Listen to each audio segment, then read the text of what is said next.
May the words of my mouth and the meditation of all our hearts be always acceptable in your sight, O God, our rock and our Redeemer. Amen.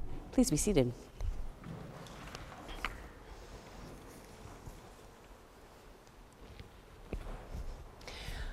Where did you see something hopeful last week? Where did you witness something happening? A stranger saying hello, or some random act of kindness? How did you witness God breaking into our world with hope? Every Tuesday and Thursday during COVID, Tanya Horn sets out her sit-down comedy stand on East 4th in Nanaimo. So every Tuesday and Thursday between 11:30 and 1:30 p.m., weather permitting, she dishes out jokes to the people passing by. She does it because, in her own words, quote, "I could either go to bed, feel sorry for myself and be depressed, or I could actually put foot to the pavement and make some traction in the idea of being a mental health advocate," end quote. She does it to create a connection between people during the pandemic. Or to put it in a more churchy way, she does it to share hope. We're at this strange point in the pandemic. It isn't new any longer. It's not exciting. It's just the slog. And we're tired. We're tired of being inside, of being alone, of not touching, not seeing people face to face, not even receiving communion or passing the peace in the normal way. And that's for those who can be here, because so many of us still cannot come. We're tired of being worried and frustrated and lonely and afraid, and the numbers just keep going up.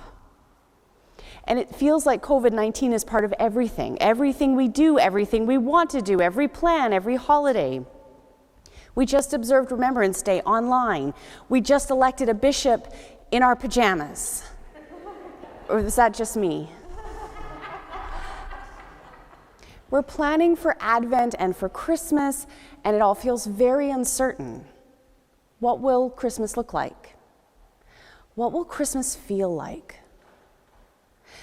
And more with these messages of, hold on, stay the course, be kind, we also are hearing about people being angry and frustrated, about people tired of the restrictions, just choosing not to follow them, either passively or aggressively, as though somehow by pretending it's not real, we can make it not real.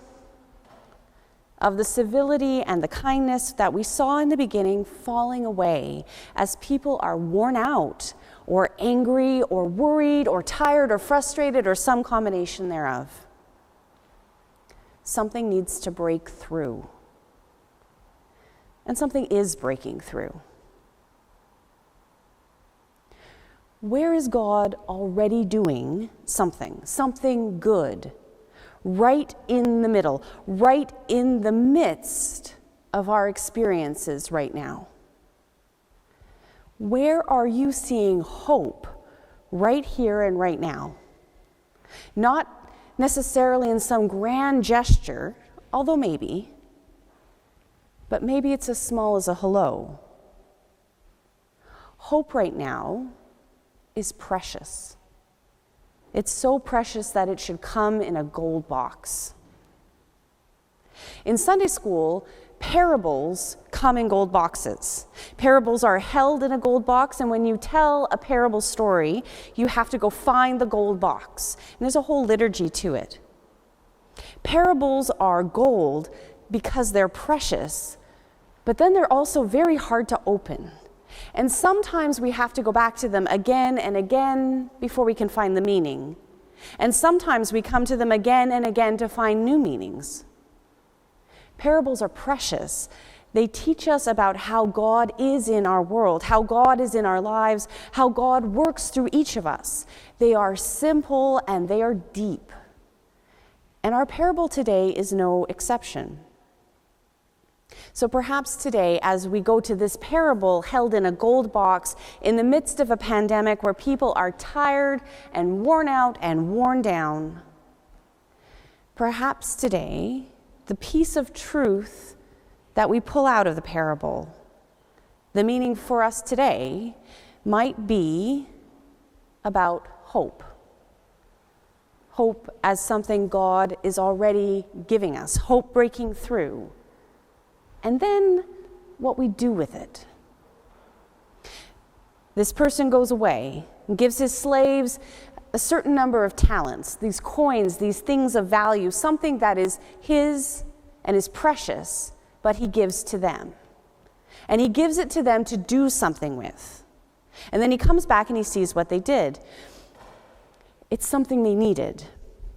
But if you'll notice, when they held this particular gift tight, when they kept it to themselves, when they pretended it was theirs, it stopped being precious.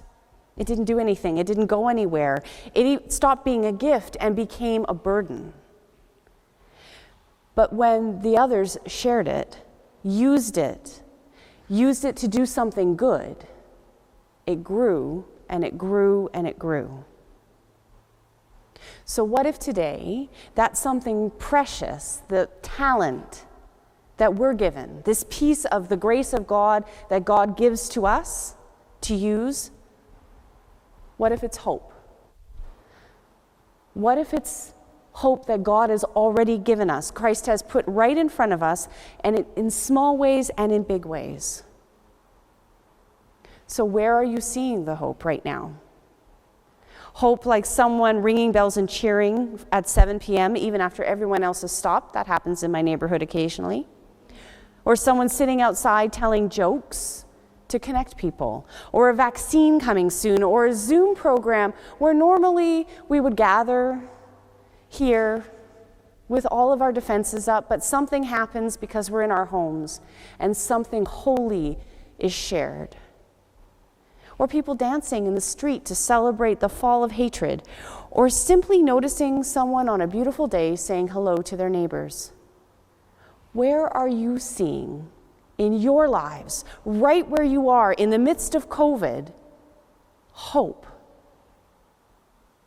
Where is the Spirit of God breaking through and doing something? What's giving you hope? God is always bringing us hope. But if we listen to the parable, there's a second bit, which is that it's up to us what we do with it. We can hold it and hide it away, or we can share it, pass it along, make use of it, use it for the good of the whole world, and it becomes a beacon of light and it grows. Tanya Horn sets up her sit-down comedy stand twice a week and shares hope. I suggested in my home that we bring back the 7 p.m. thank you. My husband said no. But maybe we should. To thank all those essential workers who now include teachers and bus drivers and a whole bunch of people on the front lines, people who are often not treated very nicely anymore. Maybe it's time to buy some coffee or make cards or put up Christmas lights or give food away or socks because it's cold and people are still living outside. Maybe it's time to phone up people again, FaceTime people who feel alone, or surprise your grocery attendant or bus driver, put rainbows in your windows. Or maybe it's time for something completely waiting for you to figure out. Maybe God has something in your heart waiting for you to think about it. Something small or something grand. The possibilities are endless, but they are precious. God is already breaking in, right in the midst of us. Hope is all around us. What we do with this gift of something precious that God gives us is up to us. How are you spreading God's hope in the midst of our world right now? Amen.